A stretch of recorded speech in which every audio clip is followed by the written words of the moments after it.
Ketua TPPKK Provinsi Sumatera Selatan, Febrita Lustia Hermanderu, bersama anggota PKK lainnya mengunjungi Posyandu Kasih Gambilang, Kecamatan Sako Palembang. Kunjungan kerja ini dalam rangka melihat langsung kegiatan Posyandu dan kembali mengajak para ibu hamil dan menyusui serta semua warga untuk hidup sehat. Febrita Lustia ketika ditemui mengungkapkan berharap ibu-ibu di Palembang dan Sumatera Selatan tetap kreatif selama masa pandemi COVID-19. Kami juga mensosialisasikan tentang stunting yang ada di kota Palembang.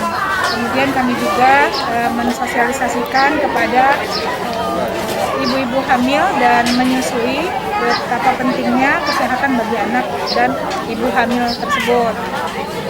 Kami juga sosialisasi tentang air bersih, hidup sehat, dan kreativitas ibu-ibu yang ada di sini selama pandemi tidak boleh berhenti, tetap harus hadir ke posyandu terdekat dan kami melihat keadaan yang ada di masyarakat yang ada di situ. Posyandu itu tidak hanya bagi anak-anak atau ibu hamil, tetapi juga lansia. Kemudian kami juga membentuk sekarang ini membentuk posyandu remaja. Jadi kalau seandainya di sini ada Karang Taruna, jadi boleh membentuk posyandu remaja berbarengan dengan posyandu lansia dan posyandu balita. Tim Liputan, Sriwijaya TV.